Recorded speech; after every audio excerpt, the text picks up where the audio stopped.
This podcast may contain paid advertisements, but more on that later. Welcome to the O'Connor Bootstrap podcast, where I discuss the nuts and bolts of business and leadership, with a focus on bootstrapping a business from the ground up. This podcast is for all entrepreneurs, bootstrappers, and leaders in all walks of life. My goal is to help you grow both personally and professionally. I am your host, Isaiah O'Connor. Hello everyone, Isaiah here. Today I'm just going to do an introduction to an interview I did earlier this year, or last year, I can't remember. Anyway, I got to interview John David Mann. And for the audio listeners, you might have heard this already, so this is going to be a repost of that one. But I'm going to update the file to include this current introduction. Now, if you don't know who John David Mann is, he is the co-author of the book The Go-Giver with Bob Burg, and he's also an award-winning author who has sold over 3 million copies in 3 dozen languages of different books. He's written the New York Times bestselling memoir, The Red Circle, with former Navy SEAL Brandon Webb, a New York Times bestselling parable, The Latte Factor, with personal finance legend David Bach. As a teenager, John started his own high school and was an award-winning composer and cellist before turning to a career as an entrepreneur and author. His book, Take the Lead, with former White House staffer Betsy Myers, was named by Tom Peters and the Washington Post Best Leadership Book of 2011. His first novel, Still Fear, has been released as of July 13th. Amazing book. I highly recommend it. And he also had been called on that book, Lee Child, and Jack Reacher of the Jack Reacher books has called it a sensationally good and instant classic, maybe an instant legend. You can go find out more, and he also has a free book about how to write over on johndavidmann.com. So, without further ado, here we go into the interview with John David Mann.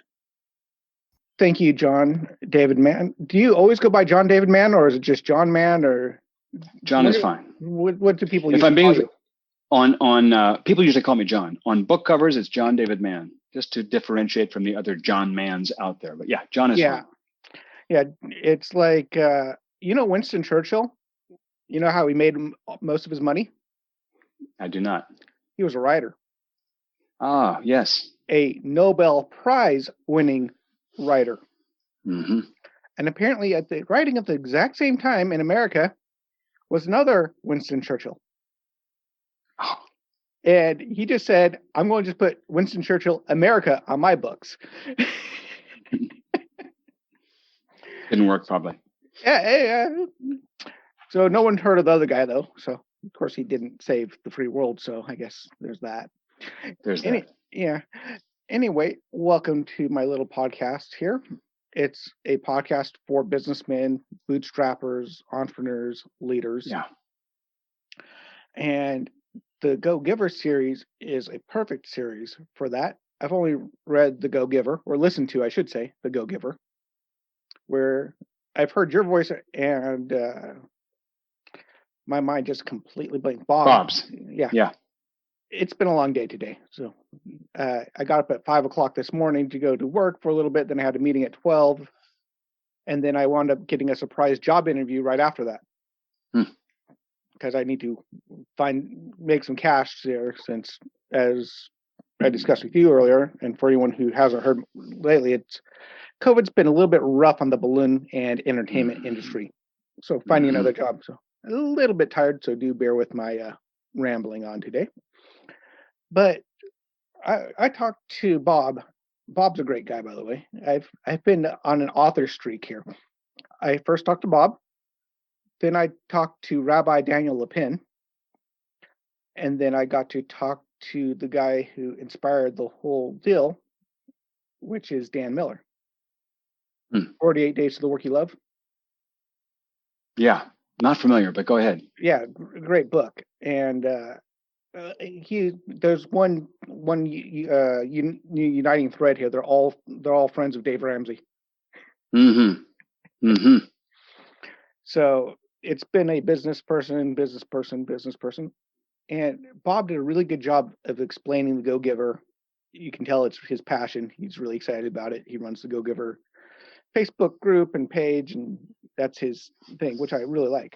But with you, I want to go a little bit different direction. There's a lot of people that write books. Dave Ramsey wrote books. A lot of people write books, but there's not a lot of authors who write books as a living. You know what I mean by that? You know what I mean by the differentiation? Mm-hmm. Like, I know a balloon guy who writes a couple of books ever so often just to help increase his balloon sales. So, yes. But you're like a writing book guy. You even wrote a little book, which I downloaded. I haven't got a chance to sit down and read it yet. What is that on your website now? The How to Write Gooder? How to write good, or at least gooder. Yeah. Yes. So that intrigues me because I think having a career, bootstrapping, starting up, being an entrepreneur, doesn't necessarily mean you have to go out and start up a balloon business like I did. You can start writing a book in your spare time. Ever hear of a guy named Frank E. Peretti, the author? Yes. Mm-hmm. He wrote his first book, This Present Darkness, while he was waxing skis and filling in holes at a ski shop up in Washington, fixing skis.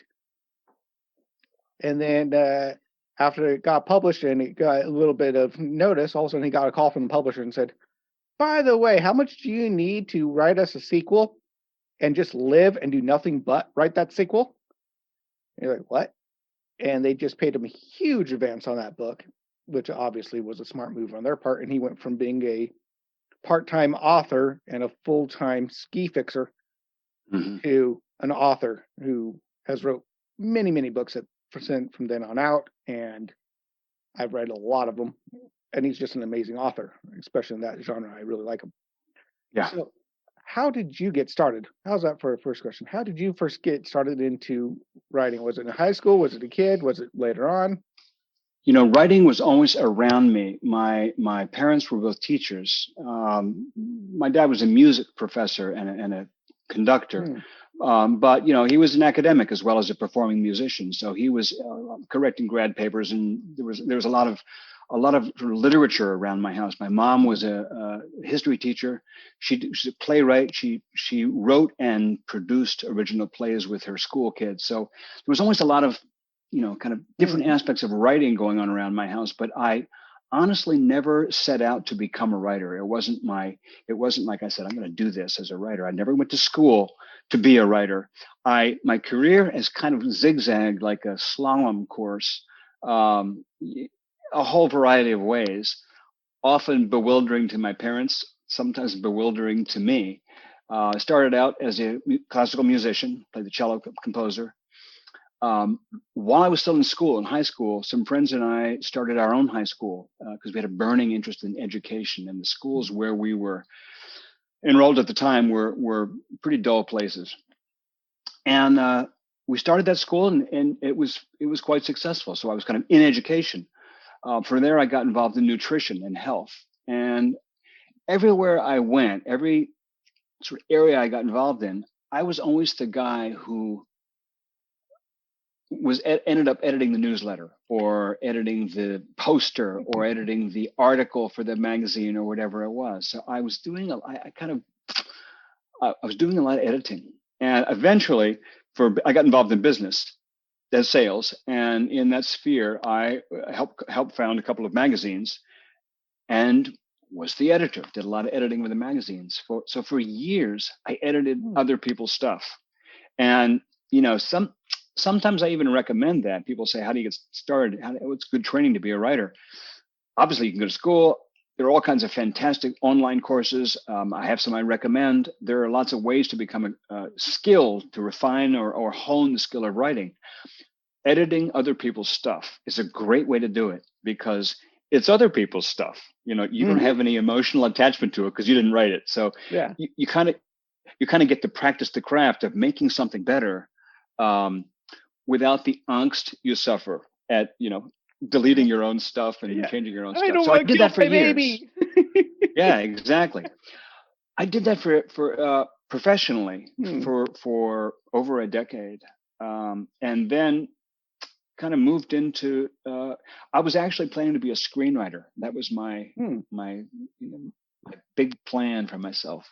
And you know how we sometimes have big plans for ourselves, but it doesn't work out that way. So for me, I was going to be an A-list screenwriter in Hollywood when my friend Bob Berg came along, and I like to say Bob Berg ruined my career, because Bob came along and said, I got this idea for a book, but I don't know how to write this kind of book. It's a story, and I'm not a story. I'm not a story guy. I'm not a narrative guy. I'm not a dialogue guy. I'm a how-to guy. So I want you to write the book with me, not edit my stuff. I want you to write it with me. So we shook hands on the deal. We made a 50-50 deal. We're going to write this book together. And he said, I'll tell you what, you do the writing, I'll do the marketing. That's an oversimplification, because he had a lot of story ideas as well. And I've done some marketing as well. But basically, my job was to write words. And that was my first major book. And it ruined my career as a screenwriter, thank heavens. And it launched my career as an author. And since then, I've published about 30 books. And the Go-Giver series, as you know, you've read the Go-Giver. There's also the Go-Giver Leader. There's the Go-Giver Influencer. And then there's the book Go-Giver Sell More, which isn't a parable. It's sort of a companion volume to the Go-Giver. And now, this is not out yet, but next spring, we're going to have the Go-Giver Marriage. My wife and I just finished writing that. In fact, we're just working on the last few pages now. So there's a whole series of Go-Giver books. I'm really looking for that one. Yes. It's another parable. It's all of these. I know you haven't yourself read the Go-Giver Leader or Go-Giver Influencer yet, but those two are also stories that take place in the same town where the Go-Giver, the Pindar's town there, where the Go-Giver takes place. So they all kind of form a I think saga is probably too grandiose a word for little parables. It's the Go-Giver universe, kind of like the MCU.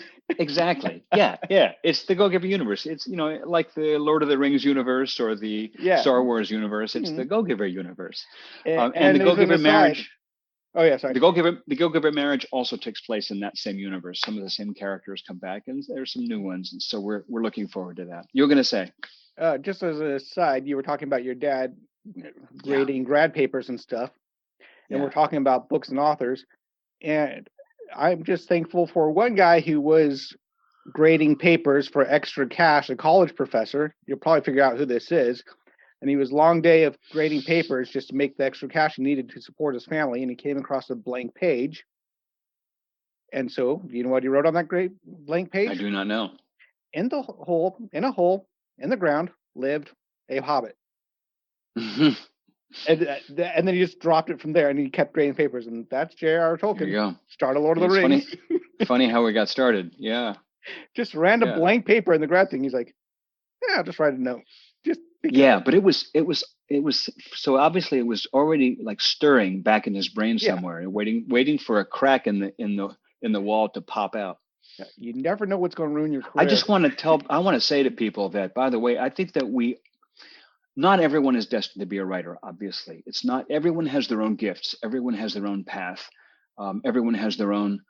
I have a friend who says everyone has many talents but one gift. I'm not sure if that's true or not, but it may be. In any case, we all have different talents and different skills and different leanings. But I do think a lot of people have a hobbit in a hole in the ground somewhere in the back. They have ideas. They have memories, experiences, reflections, realizations, disappointments, painful, whatever. People have this bank of experience that is unique to them, that has never found a way to come out and find expression because they simply haven't taken the time or haven't believed that it was there. So I do think, a lot of us have a hobbit in the hole in the ground in the back of our minds waiting for a blank page. That's a great story. I'll use that story in the future. Yeah, it is a great story. And I'm a bit of a Tolkien fan beyond, and Lewis. I would never have guessed. Beyond Lewis. Just the books, beyond the books. So I've read biographies and listened to a full college course on them. Yeah, good for you. And they're magnificent. Talk about writers. C.S. Lewis. Do you know how incredibly talented and smart he was? Yeah, actually, I do. In fact, I've studied the man just as you have. Yeah. Have you heard of the Hero of mine. The planets? Yeah. And how he Yeah. mixed the planets into the Chronicles of Narnia? Each one represents a separate planet. Did you hear about that? Yeah, actually, yes. It's amazing. There's so much learning and depth in those books. Yeah, and he did one a year. That's incredible. Yeah, so I know. So if you want to be an author, that's one thing. If you surround yourself with something you love, you can start doing that, because if you surround around yourself with a lot of authors, you can be a better author. You surround yourself around a lot of leaders, that's going to come up. And I was liking what you were saying about that whole thing. Have you seen the kids' movie Ratatouille? No, I haven't. It's a Pixar Disney. It's one of my personal favorite ones. Not only do I have kids, but I'm a big kid. When my wife and I were first married, the first couple of years, our neighbors with kids would come and borrow our kids' collection because they didn't have any for their kids, and we didn't have kids.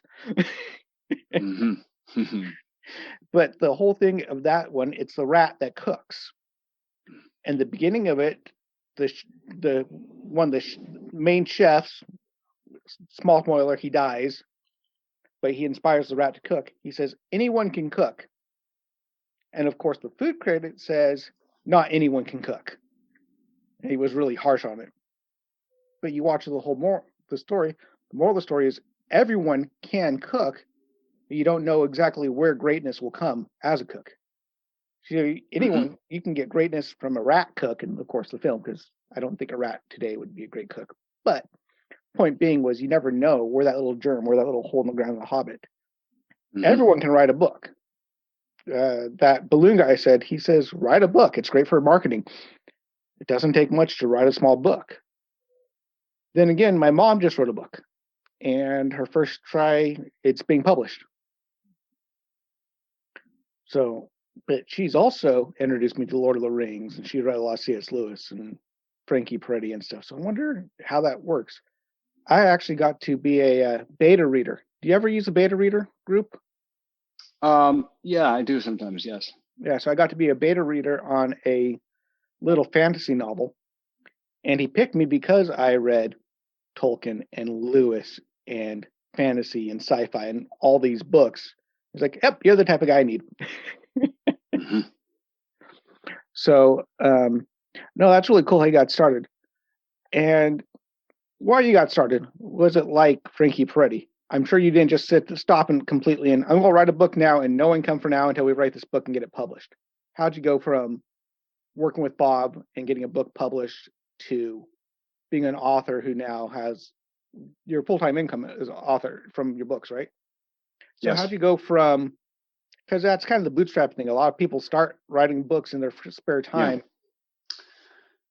Gradually and stumblingly. And, I say this in the book, How to Write Good, that writers by and large are entrepreneurs. Not everybody. I mean, if you're a staff writer for a magazine, then you're on a salary, and that's great. That's a salaried position. That's having a job. But for most writers, certainly for authors, publishing books, for most people who are doing writing, certainly part-time, maintaining a blog or being a writer on other social media outlets, or writing is an entrepreneurial gig. Writing is one of those deals where you're making up the career as you go along. You don't have a steady salary. You don't have any financial guarantees. You don't have an infrastructure that supports you or that directs you. Man, you are doing it on your own. And so for me, people hear New York Times best-selling author. The dude must be loaded, right? He must be rolling in it. It isn't that way, because you publish in my book, How to Write Good. I actually take one chapter and kind of lay out the economics of how it works. It's very difficult to make a living as a writer. It's certainly not impossible. It's doable, and not just by Stephen King and best-selling James Patterson, and not just by household word writers, but you can make a living as a writer, but it's difficult. The reason it's difficult is that, first off, you're an entrepreneur. The fact that you write a book doesn't guarantee it'll get published. The fact that you publish a book doesn't guarantee there will be much sales. And even when there are sales, it doesn't guarantee sales will rise to any major level. You can sell 5,000 books, 10,000 books, 20,000 books. Congratulations, you've sold 5,000, 10,000, 20,000 books, but you still have bills to pay and groceries to buy, and that isn't going to do it. Yeah.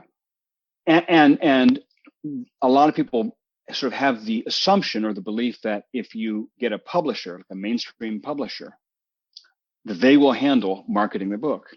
And it actually isn't that way. Publishers don't go sell books for you, particularly in nonfiction. But it's also, it's true across the board, but particularly in nonfiction, memoir, how-to books, books on specific topics that are not, novels. Publishers get your book out.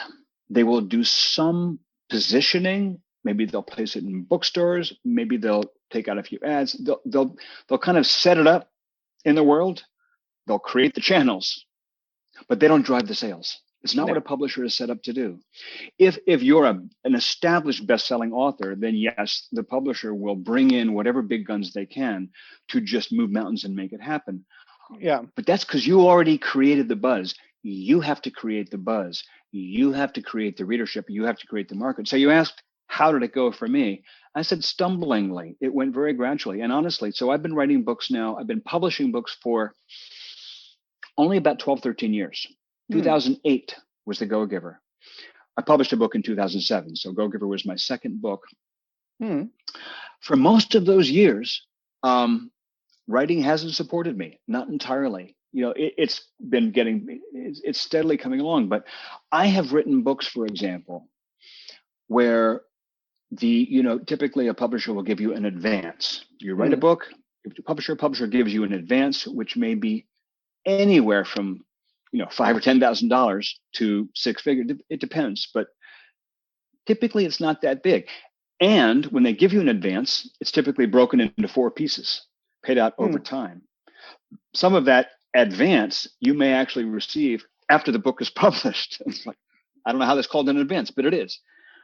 So even if let's say you get $100,000 advance, it doesn't mean they give you a check for $100,000. In my case, all my books are partnerships, so I get 50% of the money.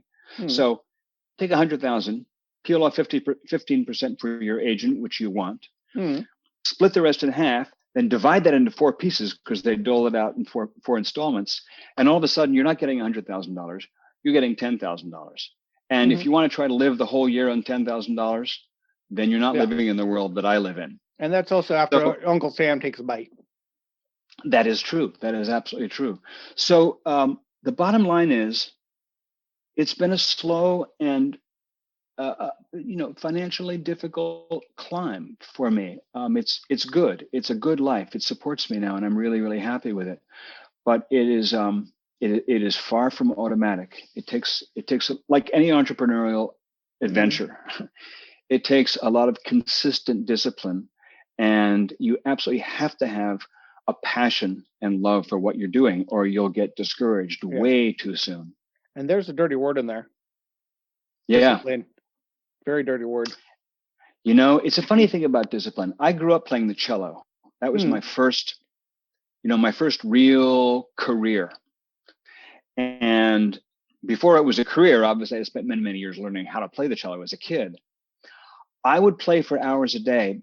I was never that disciplined. Like you'll see a movie about a prodigy pianist or violinist or whatever, and typically in those movies you'll see the slave driving parent and the kid laboring for hours practicing scales till his fingers bleed, right? You got it. If you have to drive yourself, that's a tough life. I've never had to drive myself because I love what I'm doing. I love the cello. I love the music.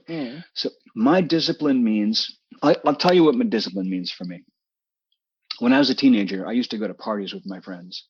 And in the kinds of parties I went to in those junior high years, invariably we'd party on till midnight and 1 and 2 and 3 o'clock. And into the wee hours of the morning, everybody would start getting horizontal. And so you'd have people on couches and people on mattresses and people just all kind of zoned out, sleeping, whatever. And room would be a mess. For whatever reason, I don't know, Isaiah. I was always the kid who, at 3 or 4 in the morning, was walking around with a trash bag, picking up paper cups and throwing paper plates and getting trash and kind of cleaning up the place, just because that seemed like the thing to do. Somebody the other day asked me about the inspiration part of writing. Inspiration is really, really important, but the part that most people don't see or don't imagine is sort of the engineering side, the side that what comes after the inspiration, the cleaning it up. Now that I've written this idea for a book, is taking it and revising it and revising it and revising it. A lot of my book, How to Write Good, is about how to take a piece of writing you've done and make it better and better and better and better. 90% of what I do is kind of, you might almost use the word menial. It's pushing letters around. It's not sparks of inspiration. They're in there, and I fall in love with each book and each character. But that is the dirty word, man. You're absolutely right. The discipline of it. You have to love what you're doing. I think you have to love what you're doing enough that the discipline doesn't become painful. That the discipline becomes a necessary and appreciated part of the joy of creation. Yeah, and that fits business, same thing. Entrepreneurs, right? And it fits right. Every entrepreneur has bookkeeping. Oh, of course. It's like I think you would like that book, The 48 Days, and I'll send you the link to the interview I did with Dan Miller. Sure. Because there's also Donald Miller who writes The Story Brand, and Dan Miller, Dan and Donald, and I always flip them in my head sometimes. But by the way, I've read a lot of Frank Peretti. Yeah. Piercing the Darkness. This thing of awesome. My most recent favorite is Illusion. And he does some research. He does some in-depth research, especially when he writes about something I happen to know something about. Then he writes it. Illusion, he's talking about a magician and the whole world of magic and magicians. And I know enough about magic. I'm a clown. I'm part of a Christian magicians thing, so I know a bit about magic and the terminology and stuff. And he's nailing the terminology. He knows exactly the right words in the right spot in the right way. And that's a lot of work. That's important. When you're writing about, I've written a lot. I've written a lot of books about military topics. Oh yeah. And when you're writing about military, man, you got to get it right. You got to get the calibers right. You got to get the rank right. You got to get the form of address to your superiors and inferior. You got to get all that right, because if you don't, your military readership will see one thing on a place and they'll go, this is bull. I'm not, and that's it, man. So the same thing is true if you're writing about forensics. If you're right. And can you blame them in a way, because the whole thing of a story is, you need to have this willing suspension of belief. Yeah, exactly. It needs to feel real for every second. If you let the illusion, speaking of illusion, if you let it drop for even a moment, then the story kind of falls apart. It's like having a character in a movie suddenly looking at the camera, So can you blame them, the correctors? And whether you're writing about, even in a parable, like I wrote a book called The Recipe a couple of years ago with a friend who was the Bob Berg of that book. His name is Charles Carroll. He's a chef. He's a world-class Olympian chef. And the book is about a young kid who's lost his dad, who is angry at the world, is going down a troubled path, and he crosses paths with a crusty old diner chef. It's kind of like Master Chef meets Karate Kid, he starts learning lessons from this old chef, and they come to a crisis point and so forth. But a lot of it took place in a diner kitchen. I had to get the food right. Oh yes. I had to get the pots and pans and knives. I had to get it all right. Like I had to learn enough about what it is to be a diner cook so that people who spend their lives in that world could read that book and never feel like, oh, this is wrong. It's really important. It's like respecting your reader is really, really important. And I can tell the difference. I saw one where anyone can publish. It's just an app that you can read. And I read through. The story was intriguing enough to begin with. Yeah. But then it just went on. And then it was about rich people and snooty family inherited wealth, rich people. Okay, I get that. common target. But then he started talking about how they all have these huge lines of credit and that he was only using all his credit card. I'm like, no. Most rich people have cash. They don't need a credit line. Yeah, anybody can write. Also, anybody can do surgery, but is that who you want for your doctor? Exactly. And by the way, you know where I got the correctors from? Mike No. Rowe. Do you know who that is, Mike Rowe? Yeah. Mm-hmm. If you listen to his podcast and they talk, he's added a new segment where they talk about the podcast we just listened to, what inspired it, what came up, all these different things. It's really interesting. And they're always talking about the correctors because if you've ever heard his podcast, it's called The Way I Heard It. And it's an homage to the rest of the story. Right. And so he purposely says the way I heard it, just in case he gets something wrong. He goes, well, that's actually just the way I heard it. So maybe I heard it wrong type of thing. Yeah. But he talks about the correctors. You get one thing wrong in that, and they'll be like, no, it was this and this and this. And he goes, okay, well, Yeah. So now what did you do up until you were able to live off of writing? What was your ski shop? I'd been involved in business and sales, and my wife and I both had consulted the company. So we'd do some consulting. And for a while, I mentioned that people who are, say, staff writers for a magazine have a salary. That was me for a while. For many years while I was editing, I took a small salary from one of those magazines that I helped found as senior editor. So I supplemented my income for many years, either through or both through sales consulting, sales related jobs, not salary jobs, but contract work, piecemeal work, and a salary, part-time salary as an editor. And I think, famously, a lot of writers, novelists, are famous for their day job being that they're an English teacher. Stephen King was an English teacher for years. Yeah. There's a wonderful author, and I'm a big fan of in the U.S., Chris Knopf, who's written a great crime series that I really appreciate. And his professional career is he's got a marketing company. James Patterson, one of the best-selling authors on the planet. Now he spent a whole career in a advertising marketing firm.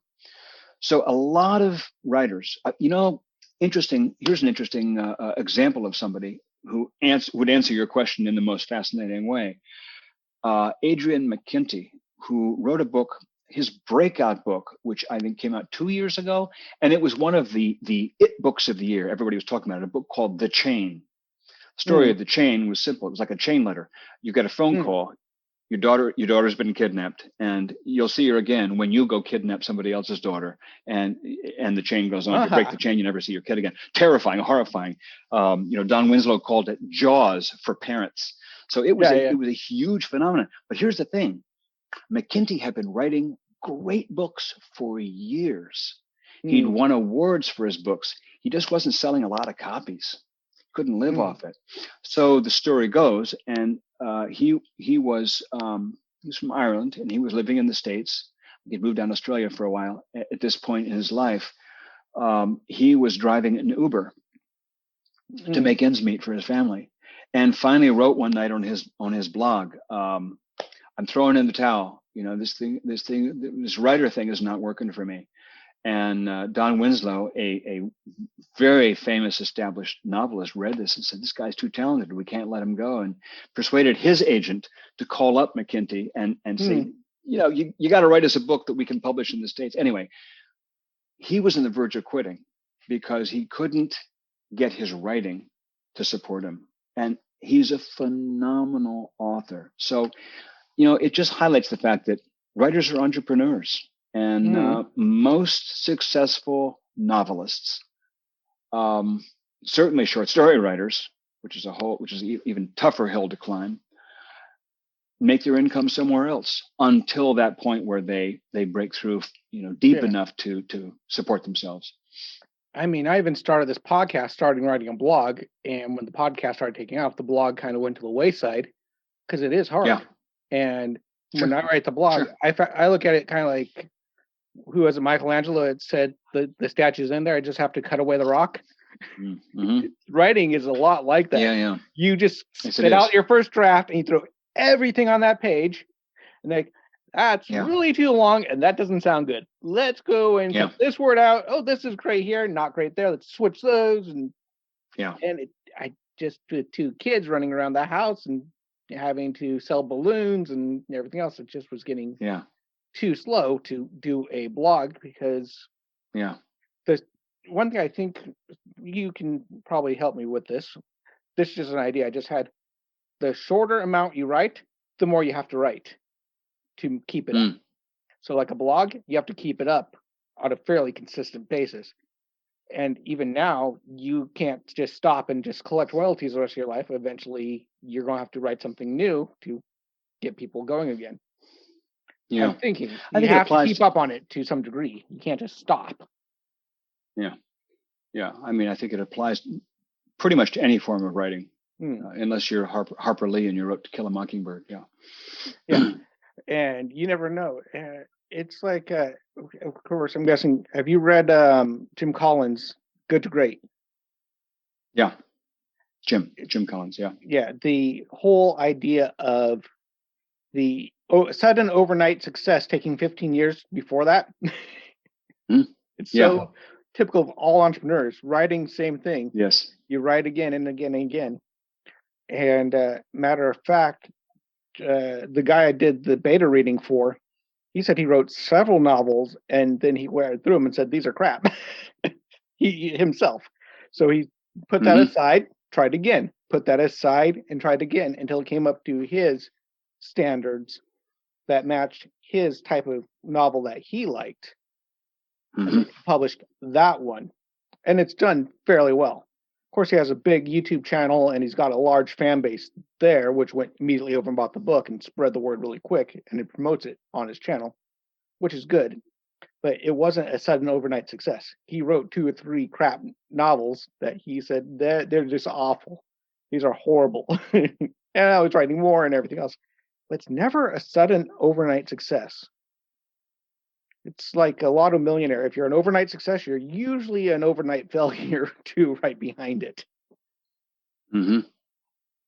So now, what would you say? I have a friend. I won't say his name, but if he listens to this, he'll know what I'm talking about.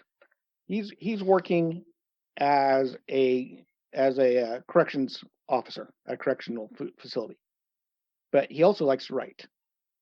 And he's always written. He's always been wanting to write and stuff. And he kind of, I don't know if he's given up on it, but he does write. So what would you say to a guy who's just working the everyday job and just writing in his spare time? I personally don't think he should give up. But what would you say to encourage that guy? Well, it depends on what he wants to do. I mean, I don't know the guy, what his goals are for writing. But if he aspires to be a published novelist, or if he aspires to be a columnist, or I don't know what he wants, but one thing is for sure, if you want to go anywhere with your writing, first off, you got to do it every day. You got to write every day.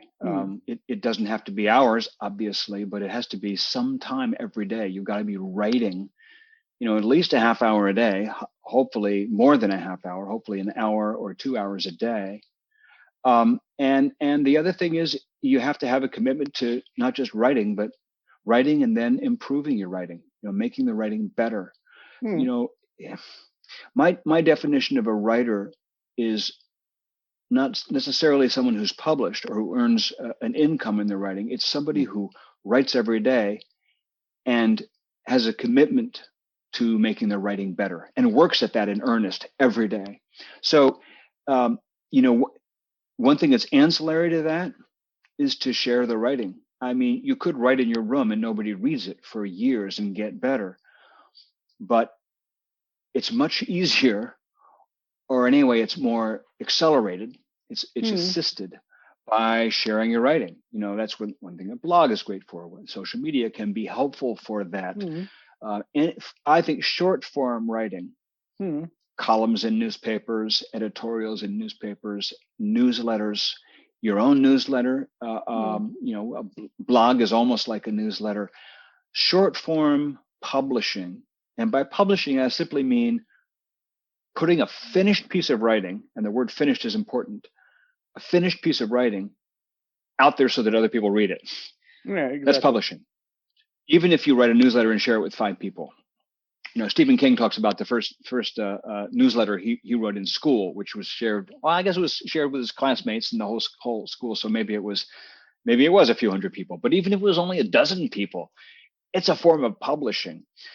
I spent a lot of years writing as I said, I was editing magazines, but I was also writing columns for those. Some of them were monthly, some were bi-monthly. The schedule varied, but they were all regular. And my columns were maybe a page or half a page. So it was a very compact form of writing consistently. For many years, I wrote a blog every week. Concise, compact, consistent, regular. Right now, my blog, I'm writing every 2 weeks. I can't do more than every 2 weeks, but every 2 weeks is, you use the word discipline again, right? So it's a discipline. But the beauty of it is when you know somebody's going to read it, it's going to get published. It's kind of like someone's coming over, so you clean your house up a little bit. You make sure that your floor is swept. Or if you're going to be on a podcast, you ideally want to have a shirt where the buttons are working. I'm not coming out in my pajamas for a podcast. Although these days coming out in your pajamas for a podcast is okay. But I even brush my teeth before a podcast, just to make sure I don't have anything in my teeth. Good man. Exactly. You got to do it. So my point is, your corrections officer friend, find some short form of publishing where people will read your stuff regularly. When you're going to publish, you have an incentive to finish the piece as finished as you can make it. And that's important because that's the only way you really get better. If you take the same little novel you're doing or the same short story you're working on or the same screenplay you're working on and you poke at it for years and you're just improving it, you're just slapping yourself in the face. It's not going you're going in circles. So you really gotta find an audience, write for that audience, publish finished pieces, and then just know what's your trajectory, what is your aim. I've always, my aim as a writer since I started was always to publish books that would reach millions of people. I never knew I was going to be a novelist. My first novel's about to come out, and that was as much of a surprise to me as it was to anybody. But yeah, I've always been going in this direction. So yeah, you got to write every day and write with a purpose in mind and share it with the world, at least a small piece of the world. And because you never know what can happen, because I'm drawing a complete blank which way it was. I can't remember if it was Lewis that encouraged Tolkien and Tolkien that encouraged Lewis. I think it was Lewis that encouraged Tolkien to publish. Was it Lewis that encouraged Tolkien? I don't know. I don't know myself. Tired. I can't remember off the top of my head. Doesn't matter. One of them doesn't matter. The whole little help. What's the name of their little group? You know what I'm talking about. Him and Lewis and a couple other guys that were writers. They all sat down at the Bird and the Baby, the pub. They would go sit down and share their stories. The Inklings. The Inklings. They sat down. They shared their stories and they talked about what they were writing, and they shared their finished little pieces and poems and such. And that's where we got a lot of these great novels and ideas that came from. The whole space trilogy, C.S. Lewis's space trilogy, came from that because Tolkien challenged him to write a space trilogy, and then he was going to write one, and then he never did. I love it. Yeah. But the whole idea of the authors getting together and at least showing each other, so they were getting better at writing because they were sharing what they were writing. What do you think of this? Oh, that's junk. Sometimes it backfired. Sometimes they're just like, oh, you just don't get it, which that might happen. People just won't get what you're writing. It's life. Yes. I can't remember who it was. One of the guys, when Tolkien started talking about it, he goes, what, hobbits and elves again? He's like, oh, just be quiet now. So sometimes, but that's another thing. How do you deal with criticism? Because it's going to come. Not just correctors, but critics. Depends. Depends if I place value in the critique or not. And again, not to sound the same tune again, but in the book, How to Write Good, I devoted a section to critique, because critique is, my writing skill or ability hasn't improved in a straight line through my career. It's mostly been like, oop, oop. It's kind of gone along, and then I've had little blips where I significantly got better. And those blips have always been times when I had a great editor and or great critique from somebody else. You mentioned beta readers. I have a few beta readers I go to. For the novel, I actually hired a consultant, a story consultant, to read my draft and give me critique. She was professional, at doing that. Critique is essential, but it's got to be from people whose critique you have reason to value. Just because you have a friend who's willing to read your writing doesn't mean their critique is going to be valuable. Most cases, it won't be. And in many cases, it can even be destructive. And not necessarily because they tear you down and say it's awful. It can be destructive because it's not useful. You can have friends who think everything you do is amazing. Like your mom can think everything you do is amazing. That can be destructive, actually, because it's not useful. It doesn't make you better. I have a circle of readers. Many of them, they'll read a draft of a book, and mostly what they have to do is they tell me which things they loved. Yeah. Don't get me wrong. I love that. I appreciate that. When you write something, it's like a newborn baby. It's very fragile. Your ego is in it. And so it's nice to hear, I love this part. Somebody will say, I love this part. And I go, oh yeah, I did too. I'm so glad somebody else loves it. But it's not useful to me as a writer. It's nice for me as an ego, as a person. What's useful to me is when someone says, the whole thing held together really well, except in this part, I felt like I lost the thread. I wasn't sure where it was going at that point, or this part didn't feel believable, or at this point, the dialogue lost me. Yeah, or there was a little bit too much exposition. Exactly. Like, I want people to too much. I want people to tell me what for them, what works and doesn't work, and I need them to be knowledgeable enough as readers for the critique to have chances are better than 50% that it's valid. You have to know when you get critique from somebody that even from the best critiquer, I use the word critiquer rather than critic, because critic is a loaded term. But anyway, even from the most knowledgeable professional critique, you have to know that there will be things you want to take with a grain of salt. You don't necessarily change everything someone says you should change or make every correction. I think it was Neil Gaiman who said this thing that I love, which is when people tell you, and I wouldn't say people, I would say, qualified readers. When people tell you something doesn't work, they're nearly always right. When people tell you how to fix it, they're nearly always wrong. Most times I don't need my readers to tell me what to do to make this thing that didn't work, to make it better. That's my job. I'll figure that out as a writer. Yeah. And most times if they do tell me what to do, it's actually not an answer. I had an editor in my very first book, my first experience with a professional editor, who went through the book, and she would make suggestions about what needed to happen here. And then she would write, she would say, like, for example, and she would write a paragraph. And Isaiah, her writing was so awful. I mean, it was so awful. It would make me, I would show my wife and say, can you believe this? I was young. I was a little cocky. I mean, I wasn't that young. I was in my 50s, 40s. Anyway, I wasn't that young, but I was young as a writer. I got a little cocky, and I was thinking, because the writing was so awful, I just discounted it. But within a few weeks, I would go over it, and I realized her editing is brilliant. Her critique is spot on. All the stuff that she said I should change, she's right. She's right. Her suggestions for how to do it were terrible. She's not a writer, but she's a great editor. So that's what I want. I want someone who has a really fine eye and can say, I see what you're doing, and I see where it works, and here's where I think it got off the rails. and then they leave it to me to fix it. So And it's so valuable.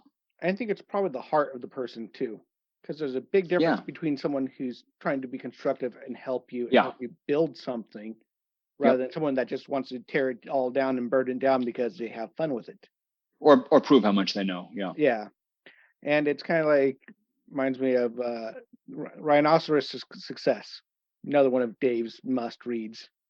Mm-hmm. And he talks about, if a cow criticizes you, ignore him. But if a lion criticizes you, you got to pay attention, because it's got to be the right person, the right attitude.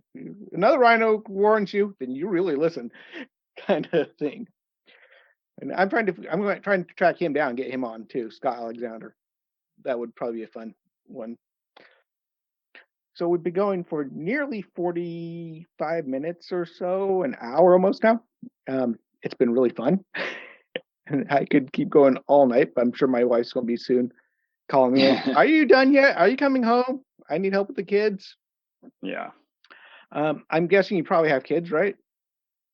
Grown. I meant grown kids, yeah. But you remember those days. I do. Bedtime and the most wonderful, perfect kids in the world until bedtime, and it's like Jekyll and Hyde, and good luck. So that's right. Anyway, I'll let you go. Thank you so much. And before we sign off here, pleasure. Any last words for entrepreneurs, inspiring writers in all fields of writing, be it bloggers, other types of content creators? Any last little things of wisdom that you've learned through making bad decisions to get the experience to make good decisions? Sure. I think what I would say would apply equally to writers and to entrepreneurs, because they're both, in both cases, you're creating something. You're creating something that didn't exist before, whether it's a story out of words or it's a business out of products, services, commerce, what have you, human interactions. And, there's kind of two aspects to that. I talk a lot about rewriting. I talk about a lot about revising. In the case of a business enterprise, that's correction, changing your strategy, changing whatever it is that isn't working, because you're constantly revising and rewriting your business. Oh, yes. Just the same way you're constantly revising and rewriting your story. I think it's not only helpful but necessary to have a highly developed faculty of self-critique. Be on the lookout of what needs to change, how you can get it better, how you can make it better. But what a lot of writers, anyhow, aspiring writers do is they strangle themselves before they even get out the door by criticizing the writing while they're writing it. Writing a paragraph and looking at it and saying, "Oh, that's terrible." Writing your friend who wrote 3 novels and said they were great. I admire that, but a lot of people try to write and cut themselves off at their knees because they start criticizing. The critical inner voice starts jabbering at them while they're still just getting out of the gate. So what I would say is it takes a tremendous amount of faith in yourself, faith in your idea, faith that you had a good idea, that you have a good idea, that there's good stuff in there that merits getting onto the page, or that your business, there's a good idea that merits, forming a business. It may take a lot of mistakes and revision and failure, and to find it. But Stephen King was, people have probably read the story. It's in his book On Writing. But as a young and barely published writer of short fiction in men's magazines, he hadn't had any breakout success yet. He wrote a story about a teenage girl, and he'd written a few pages of it, maybe, 10, 12 pages, and he thought it was crap, and he threw it in the trash, literally. And his wife, Tabitha, who was going through cleaning, straightening out, brushed the ashes off it and took it out, uncrumpled the pages, and took it to him and said, "This is good. You should finish it." And he said, "I don't know anything about teenage girls. It's just like, I don't think I can do this." And she said, "Well, I'll help you with the teenage girls part. You should keep writing it." So he did. And that was Carrie. And, he eventually sold the paperback rights for like $800,000 or something. And it was his breakout moment. But it started out in failure. And a lot of writing, a lot of successful writing starts out in failure. In How to Write Good, my book, I take a whole chapter showing you the first page of The Go-Giver in its original draft. And it's not very good. And you can read it yourself and you can judge it. It's not very good. And then I show you the first page in the published version and all the steps that we took to get from here to there. So I think it's important to know that there are jewels in the mud. There are good ideas in the mess, that it is a mess. Your first attempts will not be masterpieces, but that there will be germs of seeds of greatness in there. And it just takes, love, faith, and discipline to find them. So those are my thoughts. It's been lovely speaking with you. Thank you so much for coming on. And that was my interview with John David Mann. A small side note about the difference in audio quality for those that notice. I forgot my mic back at my office when I left, and I didn't record my intro and outro, so we're going with my phone today, so I do apologize for the drop in quality. Anyway, I really did enjoy that interview with John David Mann, or John. It was a lot of fun. We probably could have talked for a good deal more, and I hope that I can have him back on the podcast. It's been very interesting getting to know each other a little bit over this last couple of weeks as we got ready for this podcast. So he's really a nice guy. You got to check him out. He does have a website, johndavidmann.com, and that's with 2 N's, MANN. And while you're there, you can get his free book that he was talking about, How to Write Better. How to Write Good, or at least Gooder, I think is the title. You can get that book for free by going over to johndavidmann.com. And no, I'm not sponsored for that. I'm just helping him out because he's a great guy. So go check that out. And one thing I have to really like and note is being an author is also being an entrepreneur. I never thought about that, but it's true. There's so many things that an entrepreneur does and an author does. So it's really amazing. He really talked about that and hammered that home, and I thought that was really, really cool. I never expected that from an author. I thought I'd help out my author friends a little bit by talking about books and authorship, since he's written 30 books and he's done all this writing. And indeed, that was part of it, but I really love the entrepreneurship twist. Anyway, everyone, it's been a long day. I will see you next week. Talk to you later. Bye-bye. And thank you for listening again. I'm very thankful. If you found value in this content, please leave a comment and give us a 5-star rating on whichever podcast platform you use. We're on Apple Podcasts, Spotify, Google Podcasts, and most other podcast platforms. If you would like to support us, you can check out our sponsor links, or if you would like to directly support the show, you can donate or join our membership program at buymeacoffee.com/bootstrap. Of course, it really helps when you share these podcasts as well. If you would like to interact with me and other bootstrappers and leaders, you can join our O'Connor Bootstrap Podcast Facebook group. You have been listening to the O'Connor Bootstrap Podcast and Atheoz Business Solutions Podcast. For our companion podcast, the Atheoz Business Podcast, hosted by Jason St. Clair, past episodes, and related blogs, check out our website at www.atheoz.com, which is www.atheoz.com, or theoz.com. Until next time, I've been your friendly neighborhood entrepreneur, Isaiah O'Connor.